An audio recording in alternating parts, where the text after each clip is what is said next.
দেশের রাজনৈতিক অঙ্গনে এখন সবচেয়ে আলোচিত এবং কৌতূহল উদ্দীপক প্রশ্নটি হল, বঙ্গভবন ছেড়ে দিয়ে এবার কোথায় যাচ্ছেন মেজর হাফিজউদ্দিন আহমেদ? দেশের অস্থায়ী রাষ্ট্রপতি হিসেবে রাষ্ট্রীয় প্রোটোকল আর বঙ্গভবনের রাজকীয় আবহ ছেড়ে তিনি কি তাহলে ক্ষমতার কেন্দ্রে পিছিয়ে গেলেন, নাকি তার হাতে আসতে যাচ্ছে এমন এক সাংবিধানিক ক্ষমতার চাবিকাঠি যা বাংলাদেশের রাজনীতির গতিপথ নির্ধারণ করবে? দর্শক, অনেকেই ভাবছেন দেশের ১ নম্বর নাগরিক অর্থাৎ ফার্স্ট সিটিজেনের পদ ছেড়ে দেওয়া মানে হয়তো ডিমোশন বা ক্ষমতার অবমূল্যায়ন। কিন্তু আপাত দৃষ্টিতে যা পদত্যাগ বা বিদায় বলে মনে হচ্ছে, বাংলাদেশের সাংবিধানিক এবং সংসদীয় কাঠামোর গভীরে তাকালে দেখতে পাবেন আসল খেলাটা শুরু হচ্ছে ঠিক এখান থেকেই। নতুন রাষ্ট্রপতি হিসেবে মির্জা ফখরুল ইসলাম আলমগীর শপথ নেবার পর সংবিধানের নিয়ম মেনে মেজর হাফিজউদ্দিন আহমেদ ফিরে যাচ্ছেন তার নিজস্ব দুর্গ অর্থাৎ জাতীয় সংসদের স্পিকারের আসনে। কিন্তু কেন এই স্পিকারের আসনটিকে ক্ষমতার দিক থেকে অনেক সময় রাষ্ট্রপতির চাইতেও বেশি প্রভাবক হিসেবে দেখা হয়? কেন সংসদীয় গণতন্ত্রে স্পিকার হলেন রাজপথ এবং রাজনীতির আসল রেফারি? পুরো সমীকরণটি বুঝতে হলে আপনাকে দেখতে হবে ক্ষমতার অদৃশ্য দাবার চাল। ঘটনার শুরুটা একটু পেছন থেকে বোঝা যাক। রাষ্ট্রপতি মোহাম্মদ শাহাবুদ্দিন চুপ্পুর অপসারণ এবং শারীরিক অসুস্থতাজনিত পদত্যাগের পর এবার এক চরম সংকটময় মুহূর্তে সংবিধানের ৫৪ নম্বর অনুচ্ছেদ কার্যকর হয়। এখানে একটি জরুরি সাংবিধানিক পরিভাষা ভেঙে বোঝা দরকার। অ্যাক্টিং প্রেসিডেন্ট বা ভারপ্রাপ্ত রাষ্ট্রপতি অর্থাৎ সংবিধানের ৫৪ অনুচ্ছেদ খুব স্পষ্ট ভাষায় বলছে, রাষ্ট্রপতির পদ কোনো কারণে শূন্য হলে বা তিনি দায়িত্ব পালনে অসমর্থ হলে নতুন রাষ্ট্রপতি নির্বাচিত না হওয়া পর্যন্ত সংসদের স্পিকারই সেই দায়িত্ব পালন করবেন। অর্থাৎ মেজর হাফিজউদ্দিন আহমেদ স্পিকার হিসেবেই ছিলেন বঙ্গভবনের সেই অভিভাবক। গত ২০ আগস্ট নতুন রাষ্ট্রপতি নির্বাচিত হলেও তখন গার্ড অব অনার আর লাল গালিচা সংবর্ধনার মধ্য দিয়ে বঙ্গভবন ত্যাগ করেন মেজর হাফিজউদ্দিন। সংবিধান অনুযায়ী নতুন রাষ্ট্রপতিকে শপথবাক্য পাঠ করানোর একক এখতিয়ারও স্পিকারের, অর্থাৎ যিনি বিদায় নিচ্ছেন তিনি নতুন রাষ্ট্রপ্রধানকে সাংবিধানিক দায়িত্বে বরণ করে নিচ্ছেন। কিন্তু এর পরেই তৈরি হলো আর এক বড় রাজনৈতিক প্রশ্ন। স্পিকার হিসেবে হাফিজউদ্দিন আহমেদের এই প্রত্যাবর্তন কেন নিছক একটি রুটিন ওয়ার্ক নয়? দর্শক, বাংলাদেশের রাষ্ট্র ব্যবস্থাকে আন্তর্জাতিক রাজনীতিতে বলা হয় ওয়েস্টমিনিস্টার স্টাইল পার্লামেন্টারি ডেমোক্রেসি। আর এই ধরনের সংসদীয় গণতন্ত্রের সবচেয়ে বড় বৈশিষ্ট্য হল ক্ষমতার দুটি রূপ, অর্থাৎ একটি হলো ডি জুর অর্থাৎ কাগজে কলমে আইনগত ক্ষমতা, আর একটি হলো ডি ফ্যাক্টো অর্থাৎ মাঠের প্রকৃত ক্ষমতা। বাংলাদেশের সংবিধানে রাষ্ট্রপতি হলেন রাষ্ট্রের প্রধান, সশস্ত্র বাহিনীর সর্বাধিনায়ক এবং রাষ্ট্রাচারের শীর্ষ ব্যক্তিত্ব। কিন্তু সংবিধানের ৪৮-এর ৩ অনুচ্ছেদে যদি আপনি লক্ষ্য করেন তবে দেখবেন সেখানে একটি বিশাল অদৃশ্য দেয়াল তুলে দেওয়া হয়েছে। কি সেই দেয়াল? প্রধানমন্ত্রী ও প্রধান বিচারপতি নিয়োগের ক্ষেত্র ছাড়া রাষ্ট্রপতিকে প্রতিটি কাজ করতে হয় প্রধানমন্ত্রীর সরাসরি পরামর্শ অনুযায়ী। অর্থাৎ সংসদীয় গণতন্ত্রে রাষ্ট্রপতির পদটি প্রধানত আনুষ্ঠানিক বা সেরিমোনিয়াল হয়ে থাকে। তিনি পরামর্শ দিতে পারেন, পুনর্বিবেচনার জন্য কোনো বিল আবার সংসদে পাঠাতেও পারেন। কিন্তু নির্বাহী সিদ্ধান্তের মূল চাবিকাঠি থাকে মন্ত্রিসভা এবং সংসদের হাতে।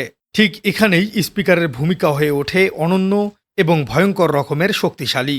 স্পিকার শুধু একটি অধিবেশনের সভাপতি নন, তিনি হলেন কাস্টোডিয়ান অব দ্য হাউস বা সংসদের সর্বময় অভিভাবক।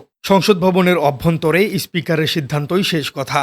আদালতেও সংসদের অভ্যন্তরীণ কার্যপ্রণালীতে সাধারণ হস্তক্ষেপ করতে পারে না। স্পিকারের হাতে থাকে মাইক্রোফোনের নিয়ন্ত্রণ, কাকে কথা বলতে দেবেন, কার বক্তব্য এক্সপান্স করবেন সেটিও তার এখতিয়ারেই। কোন বিলটি অগ্রাধিকার পাবে, ভোটাভুটি কিভাবে হবে, শৃঙ্খলা রক্ষা এবং সংসদ সদস্য পদ খারিজের শুনানি, বিতর্কিত পরিস্থিতিতে সিদ্ধান্ত দেওয়ার ক্ষমতা।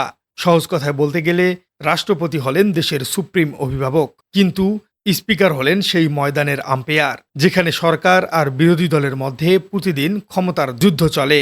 মেজর হাফিজউদ্দিন আহমেদ কোনো সাধারণ রাজনীতিবিদ নন। তিনি ৭১-এর রণাঙ্গনের বীর বিক্রম, জেড ফোর্সের অসম সাহসী যোদ্ধা, যিনি কামালপুরের সম্মুখ সমরে নেতৃত্ব দিয়েছেন। পরবর্তীতে ফুটবলের মাঠ থেকে শুরু করে রাজনীতির উত্তাল ময়দানে ৬ বারের নির্বাচিত সংসদ সদস্য এবং সফল মন্ত্রী হিসেবে তিনি নিজের মেধার প্রমাণ দিয়েছেন। ভারপ্রাপ্ত রাষ্ট্রপতি হিসেবে দায়িত্ব পালনকালে তিনি কোনো রাজনৈতিক পক্ষপাতিত্বের সুযোগ নেননি, বরং অত্যন্ত সংক্ষিপ্ত অথচ ক্রান্তিকালীন সময়ে তিনি রাষ্ট্রযন্ত্রকে সাংবিধানিক কাঠামোর ভেতরে স্থির রাখতে সফল হয়েছেন। সংসদীয় অধিবেশন আহ্বান থেকে শুরু করে রাষ্ট্রীয় নথিপত্রে স্বাক্ষর, প্রতিটি ধাপে তিনি দেখিয়েছেন একজন অভিজ্ঞ কমান্ডারের দৃঢ়তা। আর এখন যখন দেশ একটি নতুন গণতান্ত্রিক ধারায় এগোচ্ছে, তখন সংসদের ভেতর সরকারি দল এবং বিরোধী দলের সম্ভাব্য বাকযুদ্ধ সামলানোর জন্য তার মতো ব্যক্তিত্বের স্পিকারের আসনেই থাকা সবচেয়ে বেশি প্রয়োজন ছিল। সংসদ ভবনের ৩৫০ জনের এই কক্ষটি খুব শীঘ্রই উত্তপ্ত হতে যাচ্ছে। নতুন সরকারের আইন পাশ, অর্থনৈতিক সংস্কার, বিচার বিভাগের স্বাধীনতা নিশ্চিত করা এবং আন্তর্জাতিক চুক্তির অনুমোদন, সবকিছুর কেন্দ্রবিন্দুই হবে এই সংসদ। আর এই ঝড়ো সমুদ্রের একমাত্র কাণ্ডারি হলেন স্পিকার নিজেই। যদি সরকারি দল কোনো একতরফা বিল আনতে চায় কিংবা বিরোধী দল যদি ওয়াকআউট বা অচলাবস্থা তৈরি করতে চায়, স্পিকারের একক দূরদর্শিতাই পারে সংসদকে কার্যকর রাখতে।